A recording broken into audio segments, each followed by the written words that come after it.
자, 오늘 우리에게 주시는 하나님의 말씀은 호세아 1장 6절부터 2장 1절까지 말씀입니다.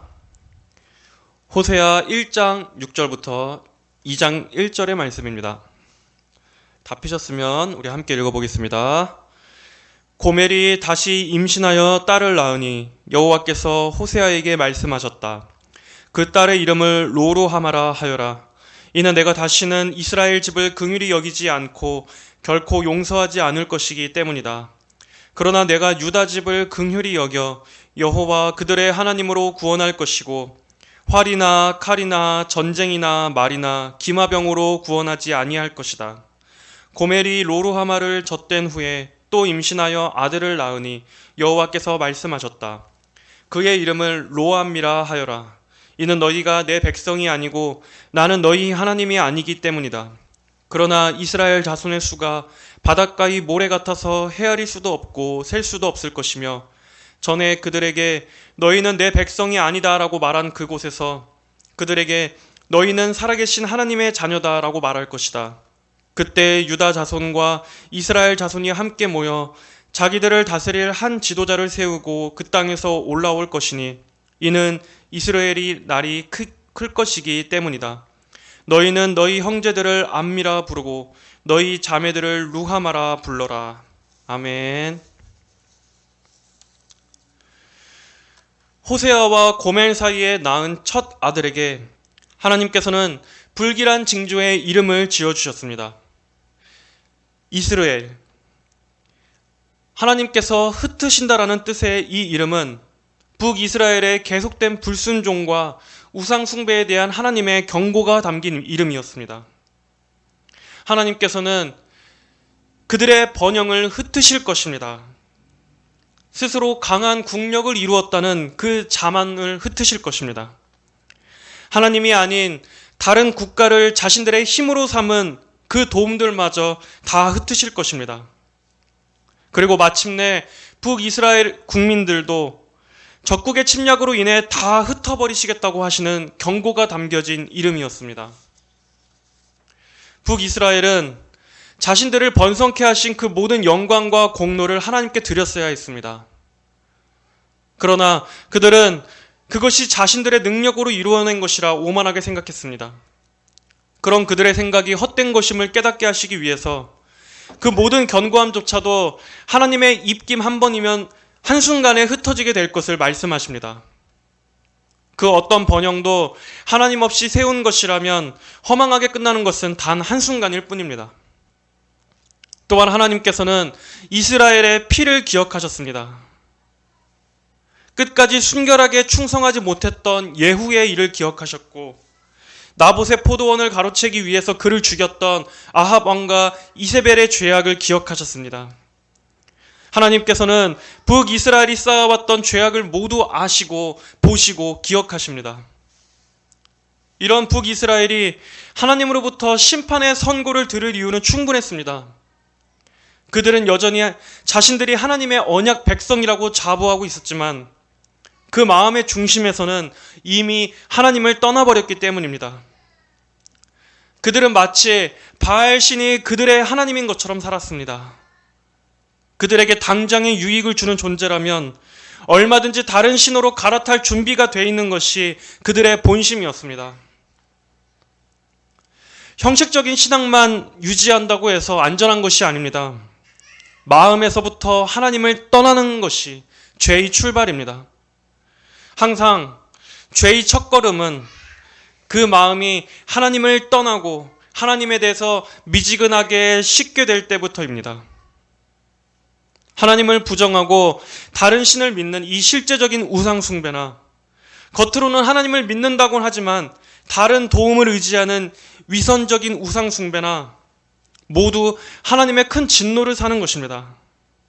하나님께서는 우리의 마음과 삶 전부를 원하십니다.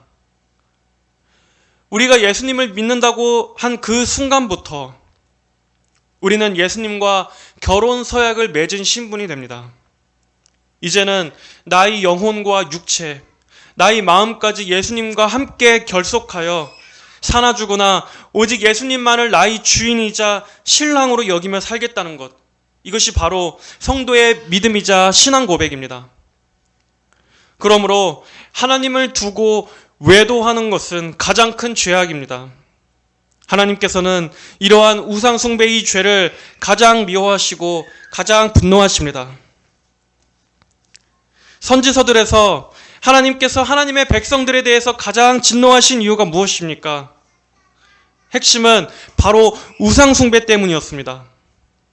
우리는 우상 숭배의 죄가 얼마나 두려운 죄인지 우리가 알고 있는 것보다 훨씬 더 심각하게 여겨야 합니다. 모든 죄는 우상 숭배의 성격을 포함하고 있다는 것을 잘 명심하시기를 바랍니다. 호세아와 고멜 사이에 낳은 첫 아들에 이어서 이제 고멜은 둘째를 임신하여 딸을 낳습니다. 6절입니다. 고멜이 다시 임신하여 딸을 낳으니 여호와께서 호세아에게 말씀하셨다. 그 딸의 이름을 로루하마라 하여라. 이는 내가 다시는 이스라엘의 집을 긍휼히 여기지 않고 결코 용서하지 않을 것이기 때문이다. 혹자는 이 둘째 딸은 호세아의 자녀가 아닌 다른 외간 남자를 통해서 낳은 자녀일 것으로 보기도 합니다. 3절에서는 그 여자가 임신하여 그의 아들을 낳았다라고 기록되어 있는데 여기서 둘째를 출산했을 때는 호세아가 언급되지 않았기 때문입니다. 고멜의 음란하고 방탕한 기질로 봐서 이 추론 역시 일리가 있지만 그럼에도 이 딸은 호세아의 자녀로 보는 것이 맞습니다. 하나님께서는 호세아의 자녀들의 이름을 통해서 북이스라엘의 죄악상을 경고하려고 하셨기 때문입니다.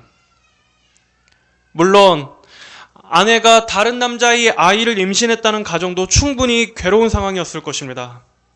그러나 자신이 낳은 사랑하는 자녀를 통해서 이스라엘의 심판을 선고받아야 하는 호세아 선지자의 심정은 자신의 백성을 향하신 하나님의 아픔과 분노를 더욱 뼈저리게 느꼈을 것입니다. 하나님께서는 그 둘째 딸에게도 이름을 지으라 말씀하셨습니다. 그 딸의 이름은 로루하마였습니다. 그 딸의 이름을 로루하마라 하여라. 이는 내가 다시는 이스라엘의 집을 긍휼히 여기지 않고 결코 용서하지 않을 것이기 때문이다. 로루하마라는 의미는 긍휼하심을 전혀 얻지 못한 자라는 뜻이었습니다. 사랑스러운 딸을 품에 안아든 아버지가 그 딸의 맑은 눈망울을 바라볼 때마다 하나님께로부터 불쌍히 여김받지 못한 자라는 것을 떠올리게 된다면 그 아버지의 마음이 얼마나 슬펐겠습니까? 긍휼을 뜻하는 말의 히브리 어원은 어머니의 자궁을 뜻합니다. 하나님께서 우리를 긍휼히 여기시는 것은 어머니가 자신의 자궁 속에서 10달간 아이를 품다가 직접 배 아파 낳은 자식을 사랑하는 것처럼 그렇게 우리를 애타고 뜨겁게 사랑하시는 것을 보여주시는 것입니다. 자식을 향한 어미의 사랑처럼 하나님께서 이스라엘을 사랑하시는 것은 그런 사랑이었습니다. 아니 오히려 그런 어머니의 사랑은 하나님의 사랑에 비한다면 비교할 수도 없는 불완전한 사랑의 그 작은 한 조각, 그림자에 불과할 정도입니다. 인간에게 모성애를 심어주신 하나님 당신의 사랑은 얼마나 순결하고 완전한 사랑의 본이었겠습니까? 그러나 그런 하나님께서 지금 자신의 백성들에 대해서 다시는 긍휼히 여기지 않으시겠다고 선언하시는 것입니다. 하나님께서는 그동안 수없이 이스라엘에 대해서 용납하시고 인내하셨지만 이제 그들의 죄악이 멈출 수 없이 그 끝을 치닫기 때문에 하나님께서는 더 이상 그들을 용서하시지 않으시겠다고 말씀하셨습니다. 하나님께서 이스라엘을 택하신 이유가 무엇이었습니까? 처음부터 그들 자신 안에 하나님께 사랑받을 만한 요소가 있어서였습니까? 아니었습니다. 오히려 하나님의 전적인 택하심과 긍휼하심 때문이었습니다.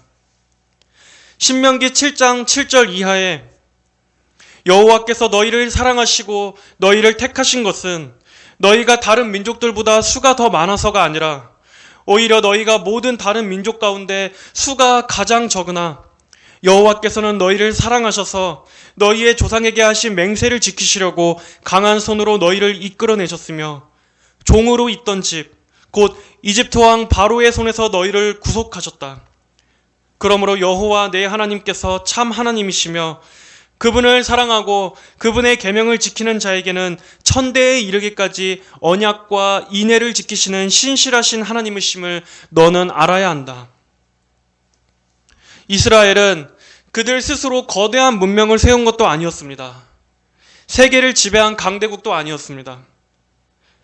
그렇다고 이스라엘 민족이 하나님께 대해서 언제나 신실하고 순종적인 것도 아니었습니다.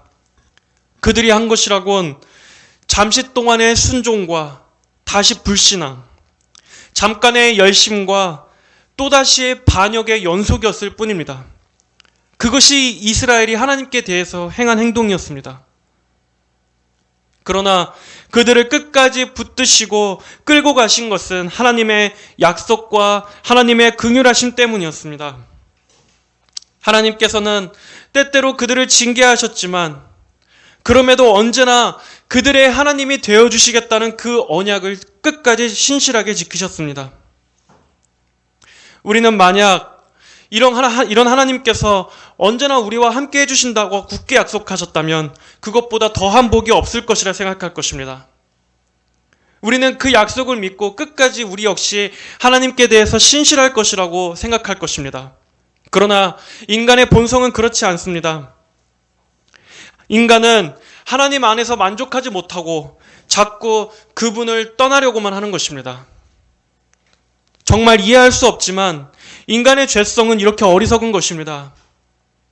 가장 크고 영원한 복이 있음에도 그보다 못한 작고 일시적인 복을 쫓아서 스스로 멸망길을 달려가는 것이 인간이 타락하고 어리석어졌다는 증거입니다. 이스라엘 백성들은 실제로 하나님의 역사하심을 눈으로 목격했습니다. 하나님께서는 그들의 역사 가운데 함께 해오셨습니다. 수많은 선지자들을 통해서도 살아계신 하나님의 말씀을 들었습니다. 그런 그들조차 얼마 못 가서 하나님이 아닌 다른 우상들을 사랑한 것을 보면 인간의 죄성은 정말 지독하리 많지 악하고 어두운 것을 여실히 깨닫게 됩니다. 신명기 4장 31절 이하에서는 말씀합니다. 여호와 내 하나님께서는 긍휼하신 하나님이시므로 너를 버리거나 멸하지 않으시고 내 조상과 맹세하여 맺으신 언약을 잊지도 않으실 것이다. 내가 있기 전 곧 하나님께서 이 땅 위에 사람을 창조하신 날부터 지금까지 지나간 날들에게 물어보아라. 하늘 이 끝에서 하늘 저 끝까지 이런 큰일이 있었느냐? 그런 일을 들어본 적이 있느냐? 어떤 민족이 너희가 들은 것처럼 불 가운데서 말씀하시는 하나님의 음성을 듣고도 살아남았느냐? 여호와 너희 하나님께서 이집트에서 네가 보는 앞에서 하신 것처럼 어느 신이 가서 시험과 표적과 기사와 전쟁과 강한 손과 편한 팔과 큰 두려움으로 다른 민족 가운데서 그의 민족을 선택한 적이 있느냐? 그러나 내게 이것을 보여주신 것은 여호와만이 참 하나님이시고 그분 외에 다른 신이 없음을 내게 알게 하시려는 것이다. 이스라엘 민족은 이렇게 과분한 특권을 받았음에도 그 복을 지속하지 못합니다. 그들은 하나님께서 행하신 놀라운 기적을 보았음에도 하나님이 아닌 다른 신들의 능력을 믿었습니다. 하나님께서 수많은 경고의 말씀을 주셨음에도 오히려 그들은 그것을 지루하게 여기고 익숙하게 여겼습니다. 하나님의 경고가 그들의 마음에 그 어떤 찔림도 주지 못한 것입니다. 하나님께서는 그런 이스라엘에게 말씀하셨습니다. 여호와 내 하나님께서 긍휼하신 하나님이시므로 너를 버리거나 멸하지 않으시고 내 조상과 맹세하여 맺으신 언약을 잊지도 않으실 것이다. 하나님께서 이렇게 귀한 언약을 하나님께서 얼마나 오랫동안 계속 반복해서 떠올리게 해주셨음에도 그들은 그 복을 걷어차버립니다.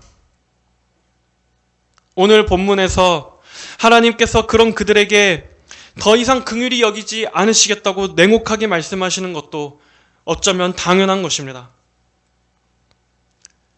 하나님의 언약은 그들을 더욱더 하나님 앞으로 끌어당기고 하나님에 대한 신실한 순종을 위한 것이었지, 그 언약으로 인해서 오히려 그들이 안일에 빠지고 방종하게 만드는 목적이 아니었습니다.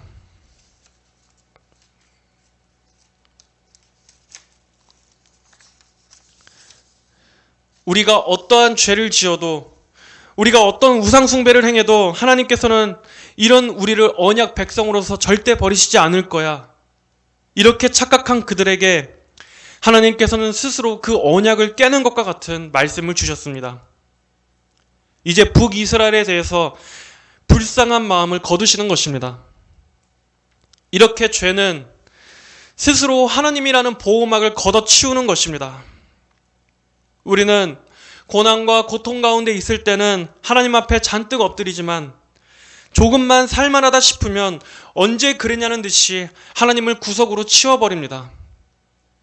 한때는 하나님만이 나의 도움이라고 간절히 매달리던 사람도 그 모든 태풍이 지나가고 하나님께서 그 모든 것을 몰아주신 후에는 그 기억과 함께 하나님도 함께 몰아내는 것입니다. 우리가 이렇게 하루를 무탈하게 평온 가운데 지낼 수 있는 것은 하나님의 긍휼하심이 있기 때문입니다. 또 지금 여러 힘든 상황 가운데 있더라도 이보다 더 무거운 짐이 더해지지 않은 것은 하나님께서 우리를 불쌍히 여겨주시기 때문입니다. 그러나 우리는 그것이 얼마나 귀한 은혜인지를 모르고 살아갑니다. 우리의 생각과 우리의 행실대로 다 갚으시지 않으시고 매 순간 우리가 호흡하며 살 수 있는 것은 우리를 불쌍하게 여겨주시는 하나님의 그 은혜와 긍휼이 보호막처럼 우리를 감싸주시고 있으시기 때문입니다. 우리는 이 사실에 날마다 매 순간 감사해야 합니다. 죄 많은 내가 그럼에도 이렇게 은혜를 입고 사는 것이 하나님의 긍휼 때문이라는 것을 우리는 항상 기억하며 항상 겸손해야 합니다. 하지만 우리는 그것을 너무나 쉽게 잊어버립니다. 이것이 얼마나 귀한 것인 줄 모르고 우리는 그런 하나님을 질려합니다. 그리고 뭐 새로운 것이 없나 다른 곳에서 매력을 느끼고 다른 데 눈길을 돌립니다. 배가 부른 것입니다. 이스라엘 역시 그랬습니다. 그런 그들에게서 하나님은 이제 긍휼이라는 보호막을 거두어 가십니다.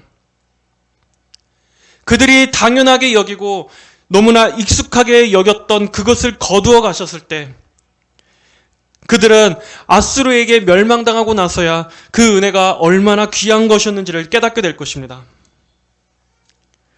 북이스라엘에 대한 이러한 무서운 심판을 선고함과 반대로 7절에서는 유다 왕국에 대한 말씀을 하십니다.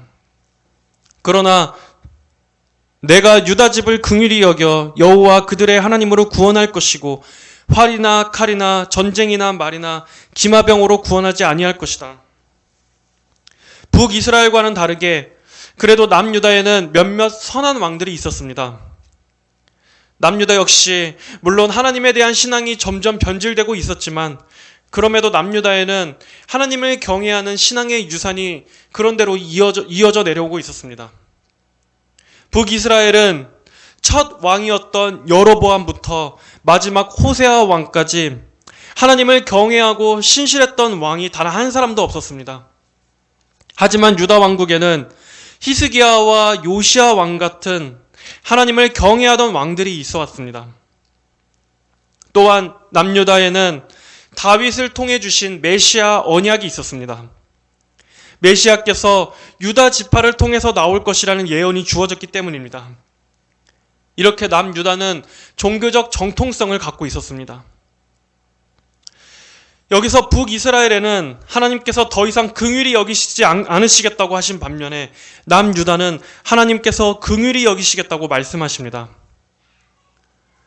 남유다는 군사력에 있어서도 북이스라엘보다 약했지만 오히려 그들은 자신들의 칼이나 말이나 병사의 힘이 아닌 하나님께서 그들을 구원하시겠다는 약속의 말씀을 얻었습니다. 이 말씀의 성취는 훗날 남유다의 히스기야 왕 때 일어난 일을 예로 들 수 있습니다. 북이스라엘은 기원전 722년 아수르의 침략을 받아서 멸망하지만 남유다는 동일한 아수르의 침략을 받았을 때 하나님의 기적적인 개입으로 구원을 받게 됩니다.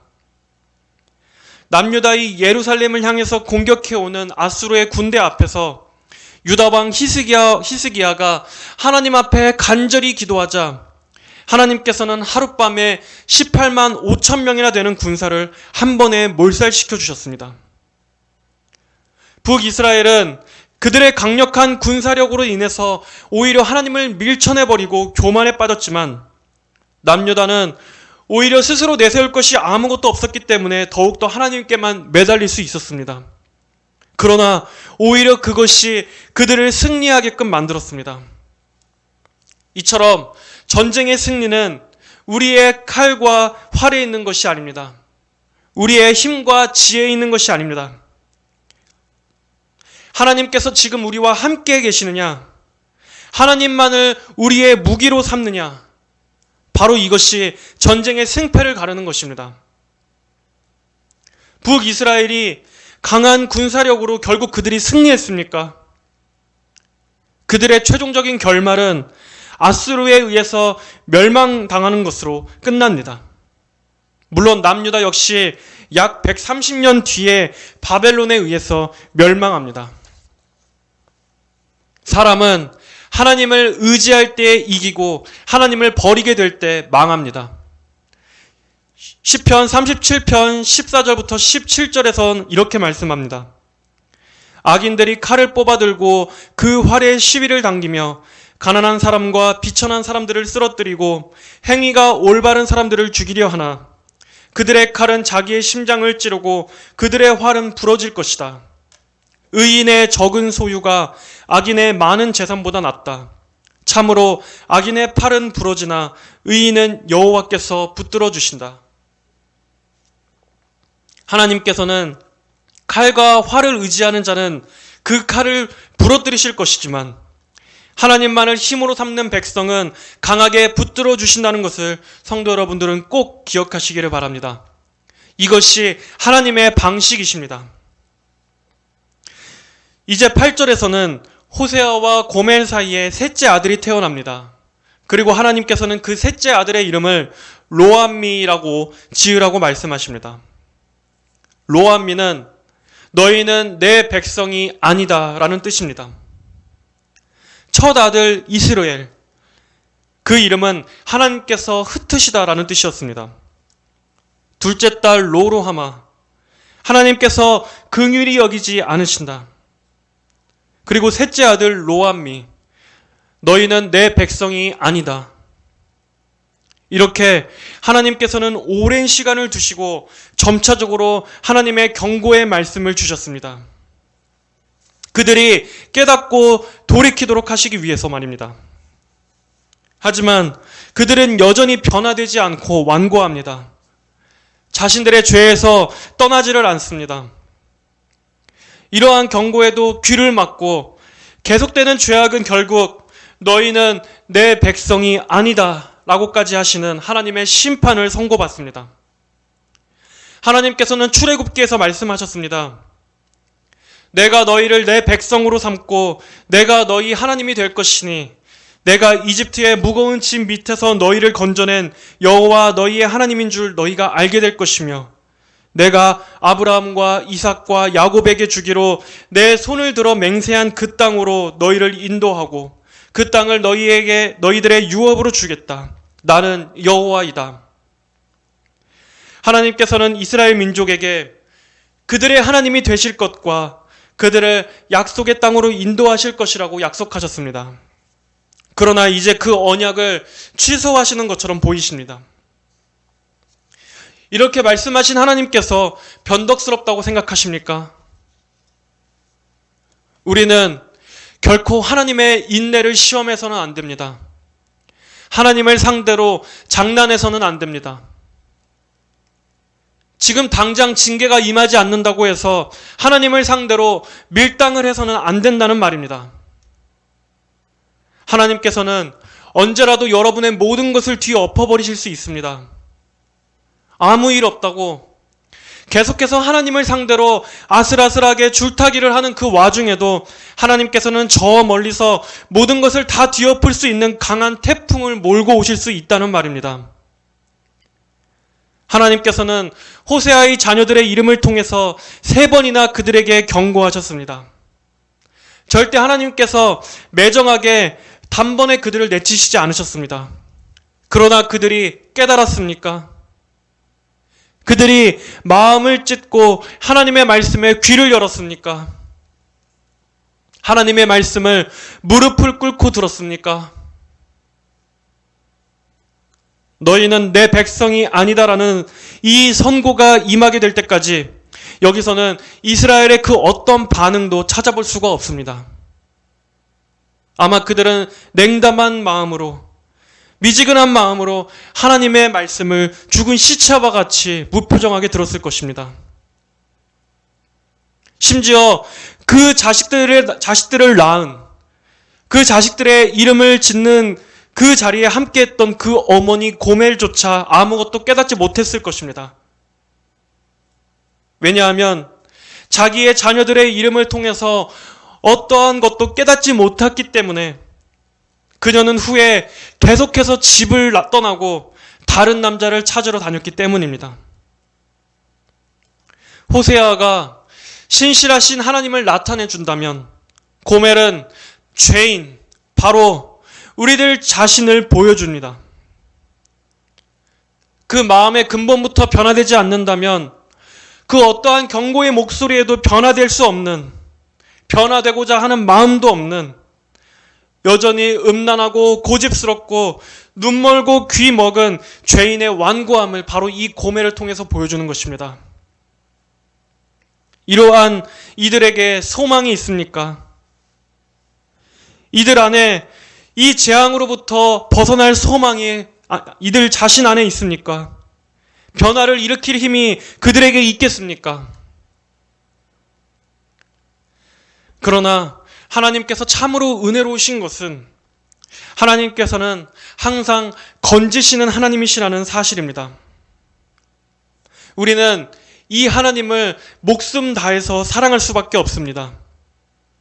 우리가 이 하나님의 끊을 수 없는 사랑을 진정으로 깨닫고 알게 된다면 하나님 외에 다른 그 어떠한 사랑도 갈구하지 않게 됩니다.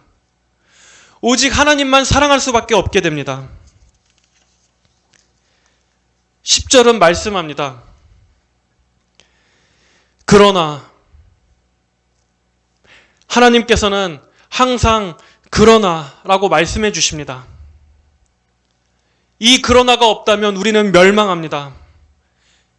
이 그러나가 없다면 우리는 끝입니다. 완전히 절망밖에 없습니다. 하지만 하나님께서는 언제나 그러나를 남겨두십니다. 이 하나님을 어떻게 우리가 사랑하지 않을 수 있겠습니까? 어떻게 경외하지 않을 수 있겠습니까? 그러나 이스라엘 자손의 수가 바닷가의 모래 같아서 헤아릴 수도 없고 셀 수도 없을 것이며 전에 그들에게 너희는 내 백성이 아니다 라고 말한 그곳에서 그들에게 너희는 살아계신 하나님의 자녀다 라고 말할 것이다. 하나님은 절대 변덕스러운 분이 아니십니다. 하나님은 이런 악하고 고집스러운 백성들을 향해서도 그들과 맺으신 언약을 끝까지 지키십니다. 이스라엘 자손의 수가 바닷가의 모래 같아서 헤아릴 수도 없고 셀 수도 없다는 것은 무엇을 떠올리게 해줍니까? 바로 아브라함과 맺으신 언약을 떠올려 주시는 것입니다. 창세기 15장 4절부터 6절에 보아라, 여호와의 말씀이 그에게 말씀하시기를 그는 너희 상속자가 되지 못할 것이다. 오직 내 몸에서 나올 자, 그가 너희 상속자가 될 것이다 라고 하셨다. 여호와께서 그를 밖으로 이끌어내어 말씀하시기를 하늘을 향하여 보아라, 내가 별들을 셀 수 있거든 그것들을 세어보아라 하시고 그에게 또 말씀하시기를 내 후손이 이와 같이 될 것이다 라고 하셨다. 아브라함이 여호와를 믿으니 여호와께서 이것을 그의 의로 여기셨다.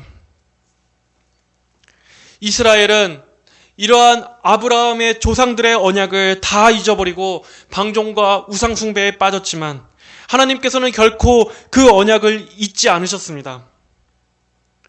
그들이 가장 악한 상태에 빠졌을 때조차 오히려 너희는 내 백성이 아니다라고 말한 그곳에서 하나님께서는 여전히 그분의 언약을 이루어 가십니다. 이러한 반전이 하나님께는 얼마든지 있습니다. 가장 악한 상황 속에서도 가장 선한 것을 이끌어내실 수 있는 분이 하나님이십니다. 성도 여러분, 예수님을 믿게 된 수많은 성도들의 간증을 보십시오. 가장 더럽고 타락하고 더 이상 추락할 곳도 없을 만큼 바닥까지 떨어진 상황에서 바로 그곳에서 하나님을 만난 많은 고백들이 있습니다. 북이스라엘처럼 국가의 번영기 때는 하나님을 만날 수 없습니다. 마음이 부해지고 교만해진 상태에서는 하나님을 만날 수 없습니다. 하나님께서는 죄인에게 유일한 구명줄이 되시기 위해서 인생을 벼랑 끝 절벽에 대롱대롱 매달리게 하실 때가 있습니다. 스스로 힘으로는 절대 올라갈 수 없습니다. 비명을 질러도 도와줄 사람도 없습니다. 완전히 다 끝났다고 생각합니다. 바로 그때 하나님께서 말씀하시는 것입니다. 그러나 하나님께서는 유일한 소망이 되십니다. 유일한 생명줄이 되십니다. 다 끝났다고 생각한 인간의 절망에 그러나라는 하나님의 음성과 그러나라는 이 소망의 빗줄기를 비춰주시는 것입니다. 성경에 게시된 하나님의 많은 성품들이 모두 다 영광스럽지만 우리는 이 언약의 하나님을 많이 생각해야 합니다. 언약은 창세기부터 요한계시록까지 하나님을 하나님 되게 나타내 주시는 귀한 계시입니다. 하나님께서 하신 이 언약은 하나님과 우리 성도들을 이어주는 끊어지지 않는 굵은 밧줄입니다. 하나님께서는 내가 너희를 내 백성으로 삼고 내가 너희 하나님이 될 것이라는 이 언약 약속을 한 번도 어기신 적이 없습니다. 그리고 앞으로도 그러실 것입니다. 영원까지 이어질 약속입니다. 여러분은 어떤 약속을 신뢰하고 있습니까? 여러분 주변 사람이 여러분에게 말하는 그 약속들을 굳게 믿고 있습니까? 하지만 우리가 신뢰할 수 있는 단 하나의 약속은 오직 이것뿐입니다. 하나님께서 우리의 하나님, 나의 하나님이 되신다라는 이 영원한 약속에 기뻐하십시오. 이 약속에 대한 굳은 신뢰가 있는 성도만이 어떤 상황에서도 안심할 수 있습니다. 죽음을 이길 수 있습니다. 그리고 이 모든 약속의 성취는 바로 한 분 안에서 완전히 완성됩니다. 11절에 그때 유다 자손과 이스라엘 자손이 함께 모여 자기들을 다스릴 한 지도자를 세우고 그 땅에서 올라올 것이니 이는 이스라엘의 날이 클 것이기 때문이다. 북이스라엘은 후에 아수르에게 패하게 되지만 고레스의 칙령으로 인해서 그들은 고향으로 돌아오게 됩니다. 하지만 그 귀환은 완전한 귀환이 되지는 못합니다. 여전히 많은 것들이 소실되고 많은 것을 잃어버린 불완전한 귀환이었습니다. 또 어떤 이들은 나라를 다시 재건하여 강대국의 압제로부터 자신들을 구원할 정치적인 메시아가 올 것이라고 기대했습니다. 하지만 그런 모든 기대도 하나님의 뜻과는 다른 것이었습니다. 하나님께서 예비하신 그들의 진정한 지도자는 누구십니까? 바로 신성과 인성을 지니신 하나님과 인간 사이의 유일한 중보자 되시는 예수님이셨습니다. 정치적 압제와 억압을 넘어서 인간을 죄와 저주의 압제로부터 근본적으로 건지시는 구속주 예수 그리스도이신 것입니다. 그분은 남유다와 북이스라엘을 넘어서 이방 땅에 있는 자들까지 구원하실 구원자이십니다. 그들이야말로 하나님의 긍휼 밖에 있던 자들, 하나님의 백성이 아닌 자들이었습니다. 그러나 신약시대에 이르러 복음이 널리 퍼지고 여전히 어둠의 땅과 그늘 아래 있던 그 이방인들에게까지 구원의 문이 열리게 된 것입니다. 그리고 그 복의 대상은 우리에게까지 미치게 되었습니다. 구원받기 이전에 우리 모두는 어떠한 자들이었습니까? 하나님으로부터 긍휼함을 잊지 못한 자들이었습니다. 하나님의 백성 밖에 있던 자들이었습니다. 그러나 하나님께서는 북이스라엘의 처참한 배도의 상황에서도 이렇게 영광스러운 예언을 주셨습니다. 가장 악한 상황을 선으로 바꿔주셨습니다. 2장 1절은 말씀합니다. 너희는 너희 형제들을 암미라 부르고 너희 자매들을 루하마라 불러라. 루함미는 내 백성이 아니라 불려진 이름이었습니다. 그러나 이제는 암미입니다. 하나님의 백성입니다.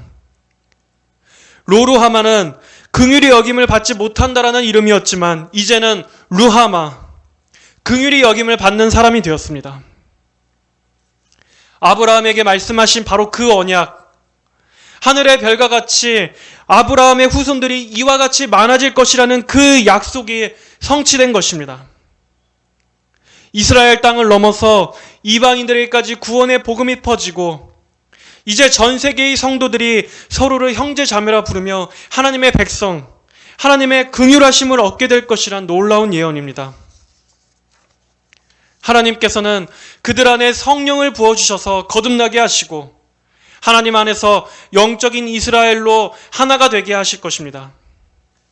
칼과 활을 사용한 무력 통일이 아니라 복음으로 인한 영적인 연합을 이루시는 것입니다. 그리고 천국에서는 하나님의 보좌 앞에서 모두가 서로를 형제 자매로 여기며 천상의 노래를 함께 부를 것입니다. 바로 이러한 복이 여러분과 저에게, 바로 우리 같은 이방인에게까지 하나님께서 베풀어 주셨습니다. 그 어떤 변화도 이러한 변화를 가져올 수는 없습니다. 오직 예수 그리스도의 십자가를 통한 회심과 중생의 역사만이 이 놀라운 변화를 가져올 수 있었습니다. 그리고 신약 시대의 성도들인 우리는 바로 이 놀라운 구속의 은혜를 경험하게 되었습니다. 호세아의 오늘 본문의 말씀은 바로 이 신약에 이르러 우리에게 성취된 것입니다. 베드로전서 2장 9절부터 10절에 그러나 너희는 택하심을 받은 족속이고 왕같은 제사장들이고 거룩한 나라이고 그분의 소유된 백성이니 이는 너희를 어두움에서 그분의 놀라운 빛에 들어가게 하신 분의 덕을 선포하게 하시려는 것이다. 너희가 전에는 백성이 아니었으나 이제는 하나님의 백성이며 전에는 긍휼을 얻지 못하였으나 이제는 긍휼을 얻은 자들이다. 호세아의 세 자녀의 이름을 통해서 이스라엘에게 심판을 선고하셨지만 그것이 최종 선고는 아닙니다. 우리는 이 안에서도 하나님의 구원의 영광을 발견합니다. 하나님께서는 항상 이렇게 일하십니다. 성도 여러분, 우리가 받은 이 구원을 놀라워합시다. 이 구원을 새롭게 여기고 감격합시다. 그리고 아직 하나님 밖에 있는 자들, 하나님의 긍휼을 입지 못한 자들은 지금이라도 속히 예수님 안으로 들어오십시오. 아직 여러분의 인생이 완전히 끝나고 완전한 절망 가운데 있는 것이 아닙니다. 하나님의 그러나가 있습니다. 여러분에게는 소망이 없지만 여러분에게 말씀하시는 하나님께는 언제나 그러나가 있습니다. 바로 그 안에서 그 어느 누구도 내 백성, 긍휼히 여김을 받는 사람이라고 불려지는 길이 그분께 있습니다. 하나님의 긍휼이라는 이 보호막 안으로 들어온다면 여러분의 삶은 평온과 질서를 되찾게 될 것입니다. 죄악의 고통과 저주의 압제에서 받는 모든 영혼의 고통을 주님께서 다 거두어 주실 것입니다. 여러분은 깨끗해질 것입니다. 여러분은 진정한 자유와 해방을 얻게 될 것입니다. 여러분을 고통스럽게 했던 마귀의 시달림에서 벗어나게 될 것입니다. 죽음의 그림자로부터 완전히 벗어나게 될 것입니다. 예수님께서는 바로 여러분이 있는 그곳에서 여러분을 건지실 수 있는 분이십니다.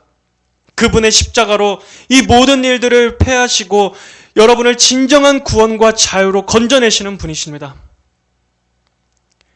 오늘 이 주시는 하나님의 말씀은 바로 우리들에게 주시는 말씀입니다. 하나님의 성령께서 이 말씀을 듣는 여러분들의 영혼에 진정한 회개와 소망의 은혜를 부어주시기를 주의 이름으로 축복합니다. 다 함께 기도하겠습니다. 거룩하시며 은혜가 풍성하신 주님 감사합니다. 아버지 하나님, 참으로 하나님 밖에 있었고 하나님의 생명을 떠나 있었고 하나님의 긍휼함을 입지 못했던 아버지, 저희들에게 하나님께서 예수 그리스도를 통해서 하나님의 긍휼함을 입는 자녀로 또 하나님의 백성으로 삼아주시고 주님의 언약 백성 안으로 아버지, 우리 이방인이었던 우리를 받아주심을 감사합니다. 불신자였던 우리를 받아주심을 감사합니다. 거듭나지 못했던 우리에게 새 생명 주심을 감사합니다. 아버지 하나님, 오늘 이 말씀과 같이 하나님 밖에 있는 모든 자들에게 이 하나님의 그러나라는 이 소망의 말씀을 주셔서 그들이 오직 자신들의 힘과 능력을 의지하지 아니하고 우리의 구원과 능력이 되시는 하나님, 우리의 구속주가 되시는 예수 그리스도의 십자가 앞에 나와서 하나님의 백성이 되어질 수 있도록 은혜 주시옵소서. 이 땅에 어둠과 절망 가운데 신음하는 영혼들이 많이 있습니다. 하나님, 그 영혼들에게도 하나님 소망의 빛을 비춰주셔서 우리의 유일한 구원의 밧줄이요 우리의 유일한 생명줄 되시는 예수 그리스도를 믿고 주와 구주로 영접함으로써 아버지, 저들 또한 영원한 하나님의 천국 백성 되어주시기를 간절히 기도합니다. 감사드리며 모든 기도 살아계신 우리 주 예수님의 이름으로 기도하였습니다. 아멘.